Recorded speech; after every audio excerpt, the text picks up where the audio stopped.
Liberia, a country once haunted by civil conflict, is now emerging as one of West Africa's most ambitious infrastructure reformers.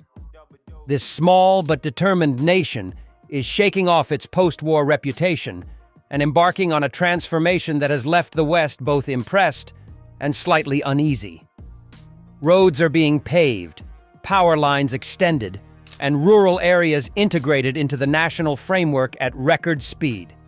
With the support of global giants and a clear national strategy, Liberia is stepping into a new era. What does this mean for West Africa and the world? Stay tuned and subscribe as we dive into Liberia's rising power play. Liberia's journey from ruin to reform is nothing short of extraordinary. After surviving two brutal civil wars that tore apart its institutions, economy, and communities, Liberia spent the better part of 2 decades trying to find its footing. Much of that time was marked by slow reconstruction efforts, limited growth, and fragile governance. But the tide began to shift in 2024 with the rise of President Joseph Numa Boakai, whose administration launched the ambitious Arrest Agenda. This forward-thinking plan focuses on 6 development pillars: agriculture, roads, rule of law, education, sanitation, and tourism. But it's not just the slogan that stands out, it's the delivery. The new administration is putting boots on the ground and blueprints into action. International organizations like the World Bank, the African Development Bank, AFDB, and the European Union are pouring in funding and technical expertise. Meanwhile, China and other global actors are joining the fray, each seeking a stake in Liberia's strategic rebirth. So why Liberia, and why now? 3 main reasons: natural resources, untapped markets, and its strategic location along the West African coast. As the global competition for influence in Africa intensifies, Liberia's openness to investment and reform makes it a crucial player in the region's geopolitical chessboard. Let's look at some projects elevating Liberia, such as: Number 1. Liberia's road revolution. For many Liberians, the lack of roads is more than an inconvenience. It's a barrier to opportunity. Before these new initiatives, entire communities were cut off during rainy seasons. It was not uncommon for farmers to lose crops because they couldn't get to markets, or for pregnant women to walk miles just to find a clinic. That reality is changing dramatically. Several road projects, long promised but never delivered, are now under construction or nearing completion. The Gabarnga-Salayea Highway, stretching across Bong and Lofa counties, is reconnecting forgotten regions. The LWA to Roberts International Airport, RIA Highway, now a 45-kilometer expressway, offers smoother, faster travel from Monrovia to the airport. It's a symbol of modernization that also helps drive tourism and trade. Arguably, one of the most critical projects is the Monrovia-Ganta Highway. It links Liberia to Guinea and serves as a crucial trade artery for the region. The road's rehabilitation signals a shift in Liberia's ability to connect with broader ECOWAS markets, encouraging cross-border commerce and cooperation. But perhaps the most underappreciated effort is the development of village access roads. These are narrow, often gravel paths that snake through rural farmlands and mountainous terrain. Yet their impact is profound. By opening up remote areas, these roads bring healthcare, education, and commerce closer to Liberia's most vulnerable populations. What makes this infrastructure boom especially relevant is that many of these routes pass through regions abundant in resources. From iron ore in the north to fertile farming lands in the southeast, Liberia is making it easier to extract, transport, and export goods.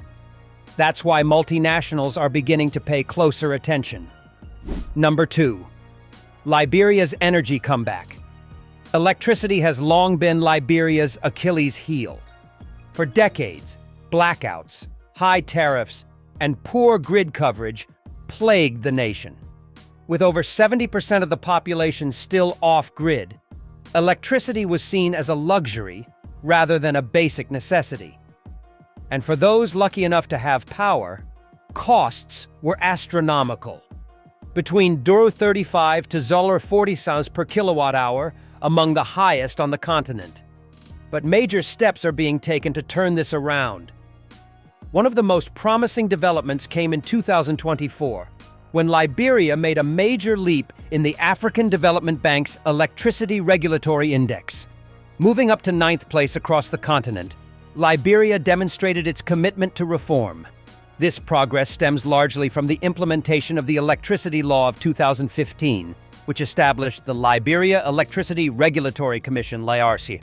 Thanks to these reforms, the door has opened for private sector participation. Companies can now invest in, build, and operate energy systems with fewer bureaucratic hurdles. And as regulatory confidence grows, so does investor interest. The goal? To modernize Liberia's electricity framework from the inside out. The country's energy capacity currently stands at about 130 megawatts, most of which comes from the Mount Coffee hydropower plant. Yet half of that power is lost due to aging infrastructure and inefficient transmission systems. It's clear that expanding access alone isn't enough. Distribution and grid resilience need equal attention. This is where global partnerships step in. Through multi-million-dollar deals and strategic planning, Liberia is fast-tracking its electrification goals with a combination of solar, hydropower, and mini-grid projects. Number 3. Liberia's Electrification Project. Liberia's electrification journey isn't just talk. It's unfolding in real time through concrete projects. One of the most impactful is the EU-funded Rural Electrification Program. With $42 million already spent, the project has lit up over 12,000 homes in cities like Buchanan and Greenville. It also added 43 kilometers of new transmission lines and more than 800 solar-powered streetlights, making communities safer at night. Then there's the Mount Coffee expansion. Backed by the World Bank through the Regional Emergency Solar Power Intervention Project, RESPIT, Liberia is increasing the plant's capacity while adding a 20-megawatt solar plant to diversify its energy mix. On top of that, plans are in motion for a new 40-megawatt hydropower unit. Battery storage and off-grid solutions are also gaining traction. The country is in talks with the International Finance Corporation, an IFC, and other private players to introduce containerized solar photovoltaic systems. These modular units can be deployed rapidly, especially in rural and hard-to-reach areas, creating immediate and localized energy solutions. Governance is improving too. The Liberia Electricity Corporation, LEC, has introduced corporate reforms like day-ahead pricing and long-term grid development strategies. A significant milestone includes reducing transmission losses from 47.7% to 27.5% by the end of 2024. All of these initiatives feed into Liberia's National Electrification Strategy, which targets 75% national coverage by 2030. Given the current momentum, it's ambitious but achievable. Number 4. Liberia and the West African Power Pool, WAPP. To amplify its energy security and economic influence, Liberia is integrating more deeply into the West African Power Pool, WAPP.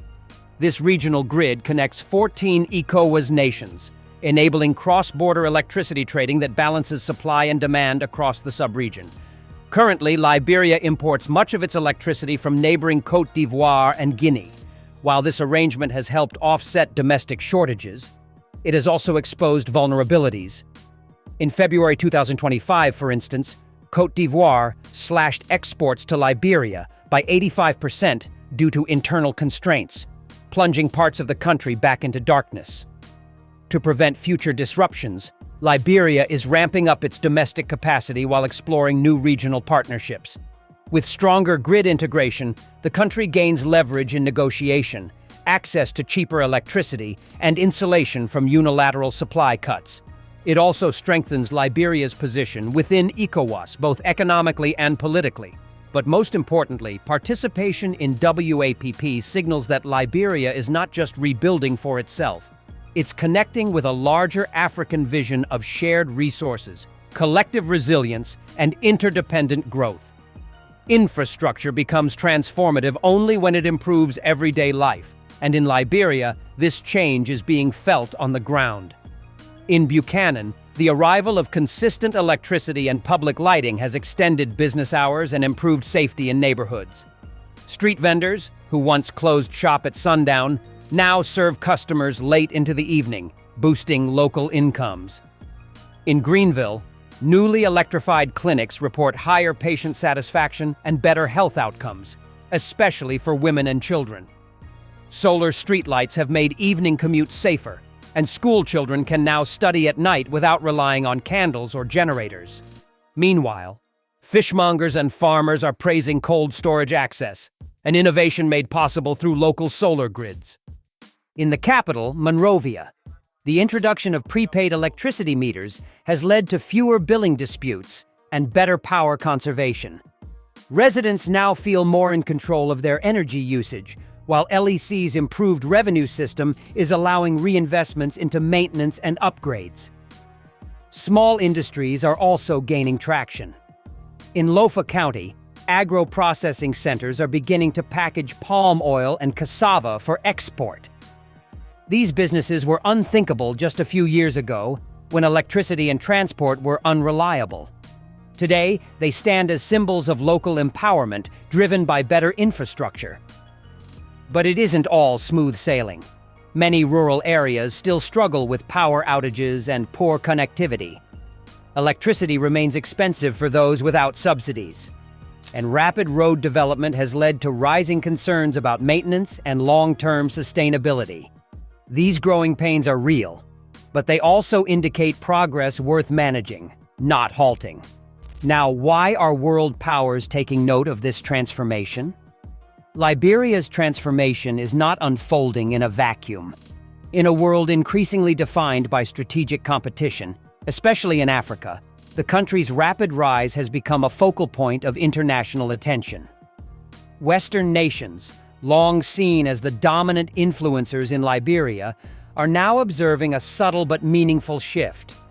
China's growing involvement in Liberia's roads and energy sectors reflects its broader Belt and Road Initiative goals. But it's not just China.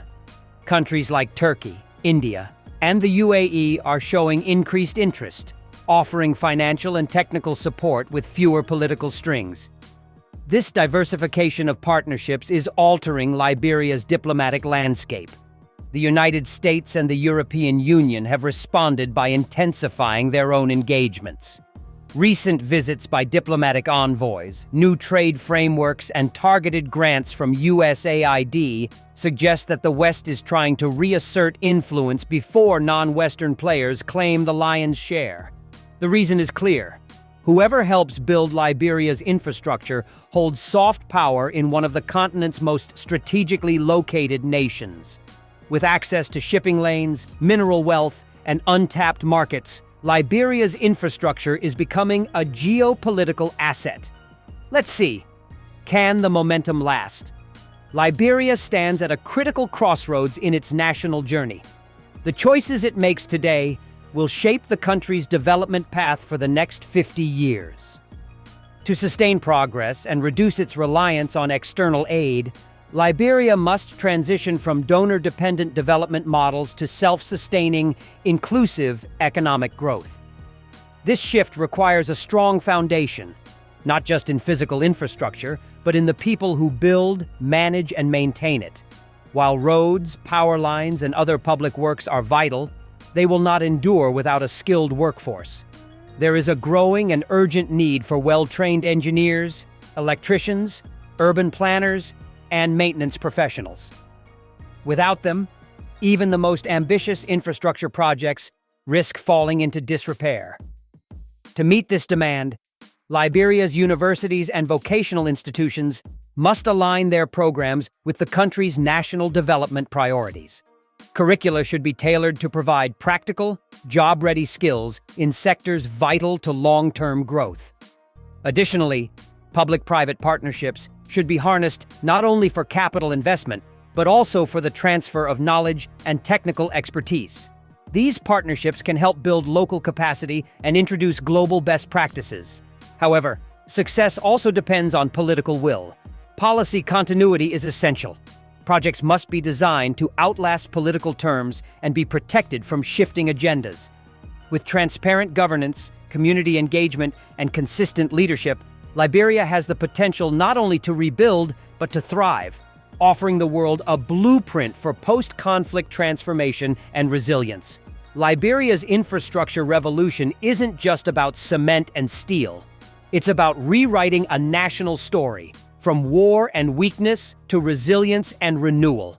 Roads are uniting its regions, electricity is empowering its people, and a new generation is stepping into opportunity. And while global powers watch with a mix of hope and concern, Liberians are focused on building a future they control. If you found this story insightful, make sure to like this video, share it with someone who cares about Africa's future, and subscribe to our channel. We bring you deep dives into the stories that matter but rarely make the headlines. What do you think is Liberia's biggest challenge moving forward? Drop your thoughts in the comments and let's keep this conversation going. Thank you for watching, and we'll see you in the next video.